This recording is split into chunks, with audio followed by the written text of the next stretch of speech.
Hello friends, memory মেকার্সের আরও একটি নতুন ভিডিওতে তোমাদের অনেক অনেক ওয়েলকাম। এখন সময় সকাল 5:15। হাওড়া স্টেশন থেকে আমাদের ট্রেনের টাইম 5:50। সুতরাং এখন আমাদের চেষ্টা করতে হবে যত তাড়াতাড়ি সম্ভব স্টেশনে পৌঁছানো যায়।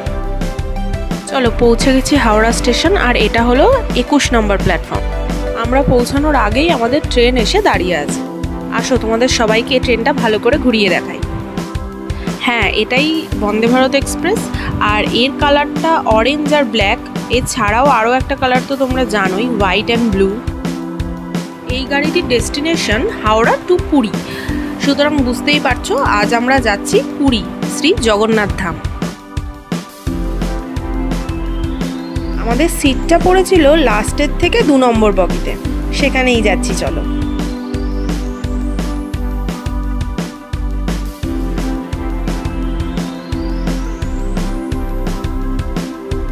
এবার তোমাদের ভিতরটা দেখাই। এই তো ঢুকতেই অটোমেটেড ডোরটা খুলে গেল, আর সামনেই দারুণ একটা সিটিং অ্যারেঞ্জমেন্ট। একদিকে 3 জন আর আরেকদিকে 2 জন করে বসা যাবে, আর ওপরে খুব সুন্দর লাগেজ রাখার জায়গা আছে, কোনো অসুবিধা নেই। চলো এবার বসে পড়ি, ট্রেন ছাড়ার টাইমও হয়ে গেছে। এই তো ট্রেনও ছেড়ে দিল, আর ঘড়িতে সময় এখন 6:10। চলো দুগ্গা দুগ্গা বলে রওনা হওয়া যাক। এই ট্রেনটা সপ্তাহে 5 দিন হাওড়া থেকে পুরী যাতায়াত করে। হাওড়া থেকে এর টাইমিং হচ্ছে 6:10, আর পুরীতে গিয়ে পৌঁছায় ওই 12:50 নাগাদ। এবার কোনো সময় লেট হলে তখন ব্যাপার আলাদা। আমাদের খুদে সদস্য তো জানলার ধারে সিটটা দখল করেই নিয়েছে, তবে তারই ফাঁকে তোমাদের সাথে শেয়ার করব বাইরের প্রাকৃতিক সৌন্দর্য। ব্যাস কিছুক্ষণের মধ্যেই চা এসে হাজির। ইউনিফর্ম পরা এই যে ভাইটি, ইনি সবার সিট নাম্বার অনুযায়ী একটি করে টি কিট সবাইকে প্রোভাইড করছেন। দাঁড়াও, আমাদেরকে আগে দিক, তারপরে তোমাদের দেখাবো ওতে কি আছে। ওই যে স্ক্রিনটা দেখছো, ওই স্ক্রিনে কিন্তু ট্রেনের যাবতীয় খুঁটিনাটি সমস্তটাই বুঝিয়ে বলে দেওয়া হচ্ছে। যেমন তুমি টয়লেট কিভাবে ব্যবহার করবে বা অন্যান্য কী কী ফেসিলিটিস রয়েছে সমস্তটাই। এছাড়াও ইলেকট্রিক্যাল অ্যাসিস্ট্যান্সের জন্য ওনারা কিন্তু 2টো হেল্পলাইন নাম্বার প্রোভাইড করে দিচ্ছেন। এছাড়াও প্রতিটা সিটের নিচে ইন্ডিভিজুয়াল চার্জিং সকেট তো রয়েইছে।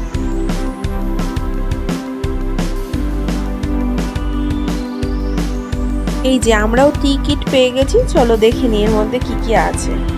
এই একটা বিস্কুট আছে, যেটা আমি অলরেডি হাফ খেয়ে ফেলেছি, আর আরেকটা কিট আমাদের গোটা ছিল, সেটাই তোমাদেরকে দেখাচ্ছি।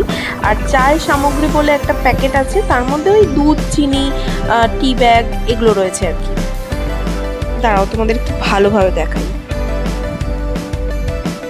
এবার কাপে করে গরম জল দেবে, আর তোমাদের নিজেদের মিক্স করে খেতে হবে, ব্যাস এইটুকুই।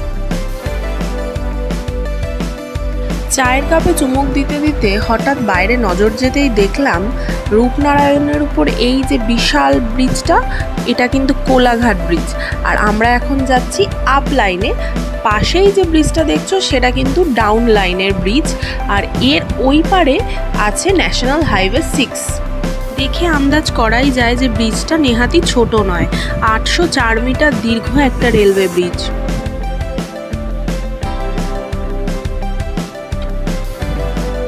এখন বাজে সকাল 7:40, আর আমাদের ট্রেন ফার্স্ট জাংশনে দাঁড়িয়েছে খড়গপুর।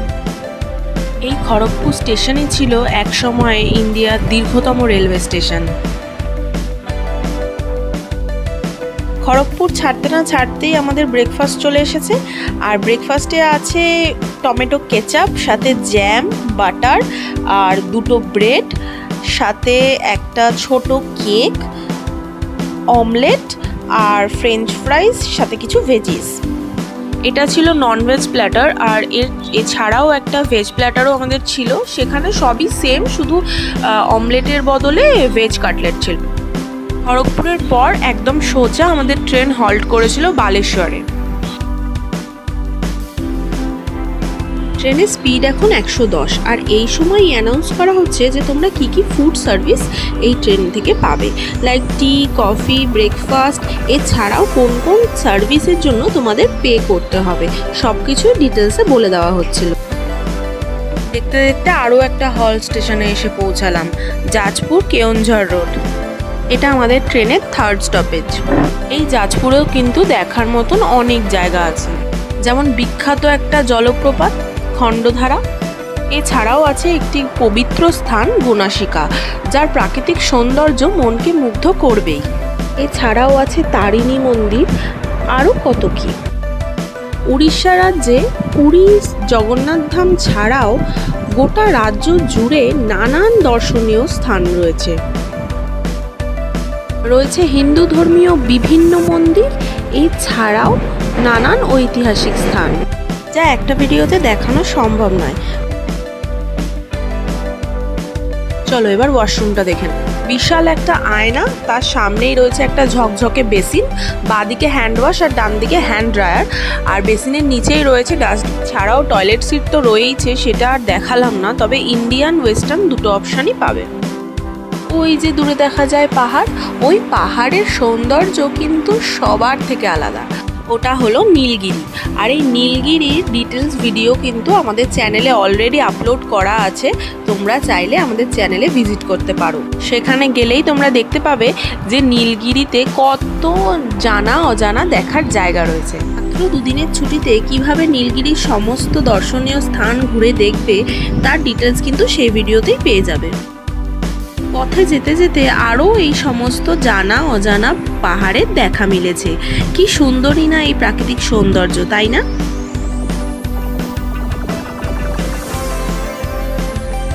ওই যে দূরে দেখা যাচ্ছে অরেঞ্জ কালারের বগিগুলো, ওটাই কিন্তু আমাদের ট্রেন।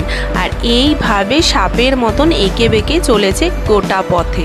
আর এখন আমরা ঢুকছি পুরী স্টেশনে। ব্যাস এই তো পুরী স্টেশনে নেমে পড়েছি। এবার চলো সমস্ত লাগেজ নিয়ে যাওয়া যাক। পুরী স্টেশনে নামলেই কেমন যেন মনে হয় সমুদ্রটা হাতছানি দিয়ে ডাকছে। তাই আর বেশি দেরি না করে যত তাড়াতাড়ি সম্ভব হোটেল রুমে পৌঁছতে হবে। আমাদের ট্রেন একদম রাইট টাইমে পুরী স্টেশনে পৌঁছেছে, 12:50। চলো এবার বাইরেটা বেরোনো যাক। বাইরে বেরিয়ে আবার গাড়ি দেখতে হবে। এবারে আমাদের হোটেল খোঁজার কোনো ঝামেলা নেই, কারণ আগে থেকেই আমরা অনলাইনে হোটেল বুক করে এসেছি। স্টেশন থেকে একটু বাইরেটা আসতেই দেখলাম বিশাল বড় প্যান্ডেল করে গণেশ পুজো হয়েছে। আমরা যেদিন পুরীতে পৌঁছাই সেই দিনটা ছিল গণেশ চতুর্থী, সুতরাং গণেশ পুজো তো হবেই, এটাই স্বাভাবিক। কিন্তু উড়িষ্যায় যে এত গণেশ পুজো হয় সেটা আমাদের জানা ছিল না। সেই ভিডিও তোমাদের সাথে শেয়ার করব আস্তে আস্তে। তবে স্টেশন থেকে বেরোতে না বেরোতেই এই সুন্দর পুজো প্যান্ডেলটার দেখা মিলল।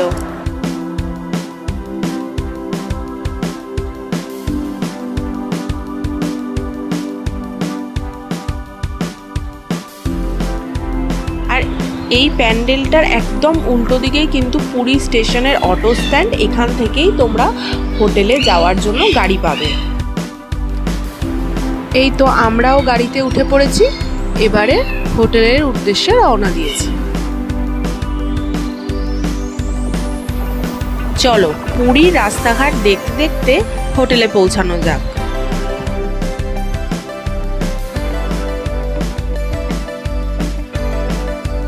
যাওয়ার পথে হঠাৎ দেখি আকাশের মুখ ভার।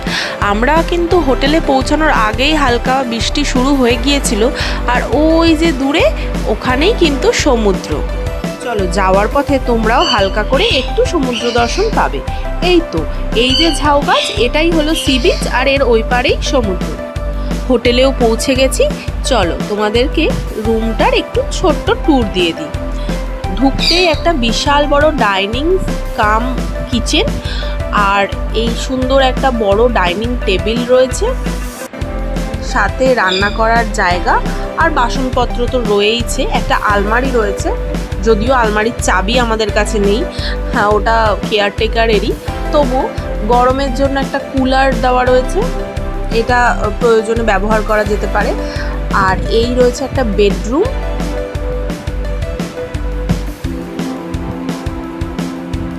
বেডরুমে একটা ড্রেসিং টেবিল, একটা খাট রয়েছে, একটা টিভি রয়েছে।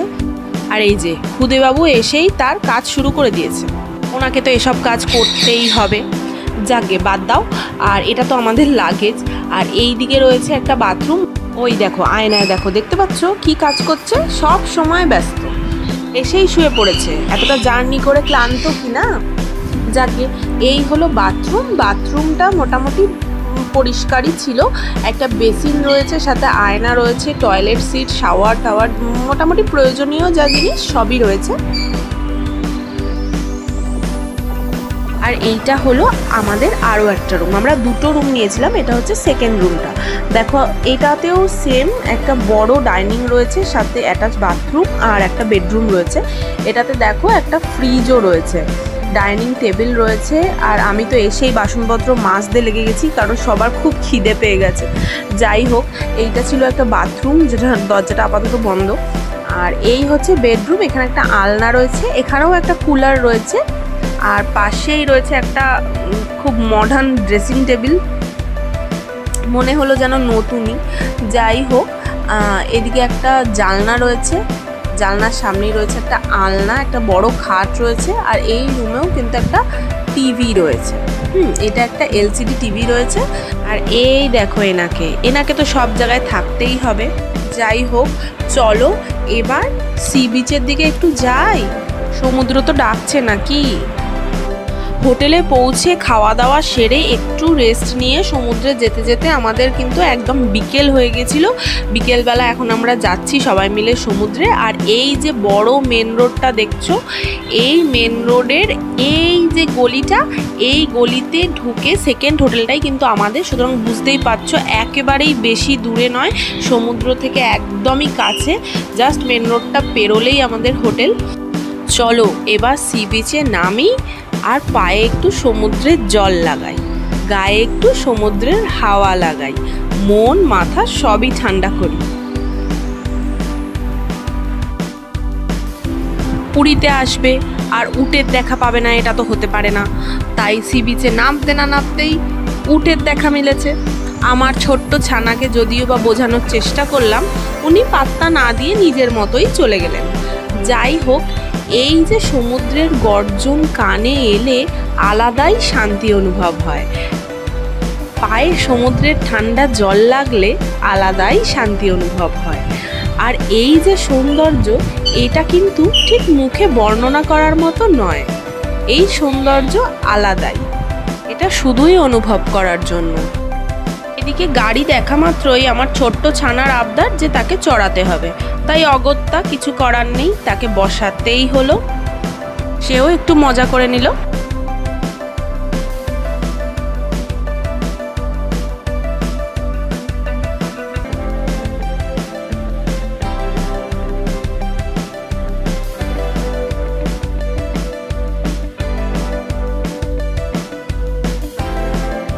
সি বিচে এসে তো আর খালি মুখে ঘোরা যায় না, তাই চটপটা একটু গরম গরম ঘুগনি খেয়ে নিই চলো। তারপর পুরো মার্কেটটা ঘুরবো।